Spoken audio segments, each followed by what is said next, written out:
अस्सलाम वालेकुम। अच्छा स्टूडेंट्स, आज का हमारा टॉपिक क्या है?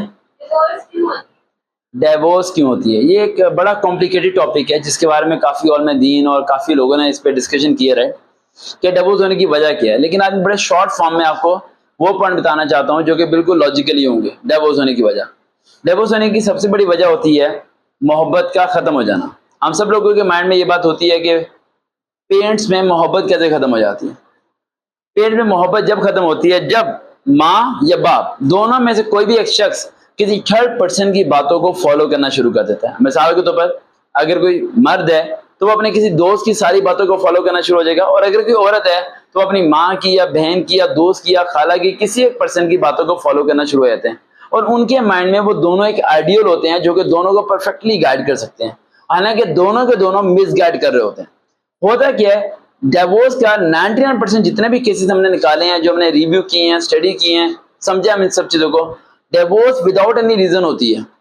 असल में डिवोर्स की एक सॉलिड रीजन होनी चाहिए जिस पर डिवोर्स होती है। वो ये कि अगर एक कोई बहुत बड़ा कारनामा हो गया जिससे आप बर्दाश्त ही नहीं कर सकते, देन डिवोर्स होती है। लेकिन हमारे यहाँ प्लाट पे, जायदाद पे, जहेज पे, जरा सी बात पे माँ को रोटी नहीं बना के दी या बहू ने कुछ कह दिया या सास ने धमकी दे दी, जरा सी बात पे डिवोर्स हो जाती है। और उसकी असल वजह सिंपल एक होती है, थर्ड पर्सन।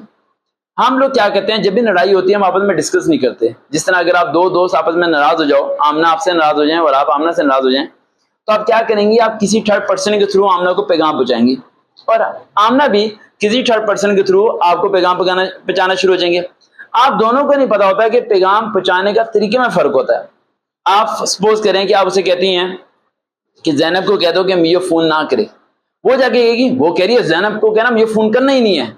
वर्डिंग क्या कर दी, चेंज कर दी। क्या कर दी, वर्डिंग चेंज। हस्बैंड और वाइफ की लड़ाई की स्टार्टिंग यहां से होती है। माँ वर्डिंग चेंज करके अपने बेटे को रोजाना बताती है जो कि उसकी बहू ने कहा होता है, लेकिन कहा कुछ और होता है और बताया कुछ हो जाता है।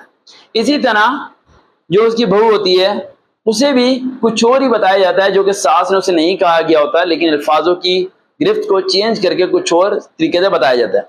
ये जहर आहिस्ता आहिस्ता करके बड़ा होता है। उसी तरह जैसे कि अगर मैं ईमान के सामने किसी शख्स की बुराई करता हूं तो ईमान कहती है नहीं सर वो इतना बुरा नहीं है। फिर मैं बुराई करता हूँ, सही सर इतना बुरा नहीं है। जब मैं रोजाना करूंगा ईमान को वन डे रियलाइज होगा सर वो बुरा है। क्यों? क्योंकि मैं रेगुलर बेस पे उसे करे जा रहा हूँ। ईमान को मुझे फर्स्ट यही रोकना चाहिए था कि सर उसकी बुराई मेरे सामने ना करें, तो फिर ये बच जाती है। लेकिन जब अगर ये नहीं बचेगी, मैं बोलता रहूंगा, तो एक न दिन ईमान के दिल में उसके लिए नफरत और जहर भर दिया जाएगा। इसी तरह आपके तमाम बहन भाई और आपके इर्द गिर्द के तमाम लोग जब भी जुदा होते हैं तो वो जहर एक मिनट के अंदर नहीं आता, वो जहर स्लोली पॉइजन कोई ना कोई उनके अंदर डाल रहा होता है। और डरने की वजह क्या होती है कि आप उससे डिस्कस ही नहीं करते। इसी तरह हस्बैंड और वाइफ आपस में डिस्कस ही नहीं करते कि तुमने ये कहा था या नहीं कहा था। वो कहता है उसने ये कहा, तुमने ये कहा, थप्पड़ मारा। वो कहती है अच्छा तुमने ये किया, भाई को फोन किया, आई गाड़ी उसे उठा के लेगी।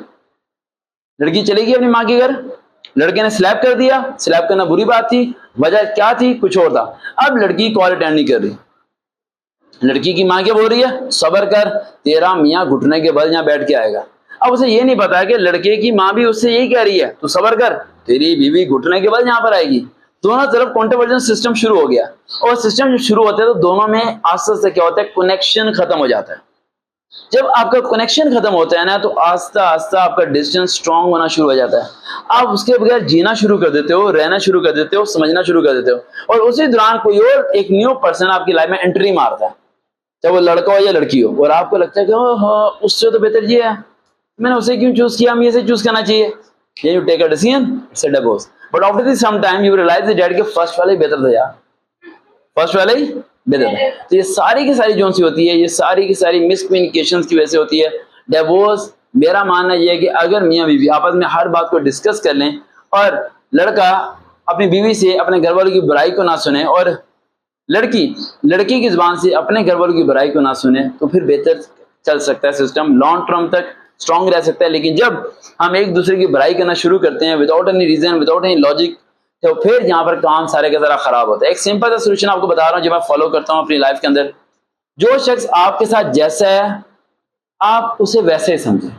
अगर आपकी कोई दोस्त चोरी करती है और साथ ही कहती है वो चोर है, तो उसने आपकी कभी चोरी की नहीं, 2 साल से आपकी उसकी दोस्ती को है, लेकिन उसने कभी आपकी चोरी नहीं की और कभी आपको धोखा नहीं दिया। अब उसकी बात मान के उसे चोर क्यों मान लेते हैं? क्या पता वो खुद चोर होती और वो चोर नहीं। यानी जो शख्स आपके साथ जैसा ट्रीट करता है ना, आप उस शख्स को वैसा अपने साथ समझें। किसी और की बातें मान के उस शख्स के अक्स को अपने सामने लेके कभी नहीं आना चाहिए। इससे हमेशा आपको नुकसान होगा, इसका कोई फायदा नहीं होगा, क्योंकि आप हमेशा देखेंगे वन साइडेड। दूसरे की तो बात आपने सुनी नहीं है। जब दूसरे की सुनी नहीं है तो फैसला आपका हमेशा क्या होगा? गलत होगा। This is the simple solution divorce को रोकने के लिए। कि मियां बीवी को चाहिए कि बाइक पे भी जा रहे हैं तो डिस्कस कर लें, खाना खाने जा रहे हैं डिस्कस कर लें, और मियां को चाहिए कि जो पैसे फकीर को देने हैं, मस्जिद के चंदे में डालने हैं, जुमा पढ़ने के बाद झोली में डाल रहे हैं, उन सबको इकट्ठा करें और शाम को बीवी को उस पैसों के देबले ला के दे दे। बीवी खुश हो जाएगी, अल्लाह भी खुश हो जाएगा, घर भी सेटल रहेगा। आप लोग क्या करते हो? पैसे फकीरों को देते हो, भंगी मनासियों को देते हो, सबको देते हो, लेकिन बीवी को नहीं देते। पूरे महीने के जितने फकीरों को पैसे देने हैं, बीवी को ये बात मत बताना। सारे पैसे इकट्ठे करो और वो पैसे इकट्ठे करके बीवी को दे दो। बीवी खुश रहेगी, हमेशा के लिए खुश रहेगी, और तुम्हारा ज़कात फितराना भी निकल जाएगा घर से। दोबारा मुलाकात होगी। देखते रहना चैनल सरवकार में रियल मोटिवेशन।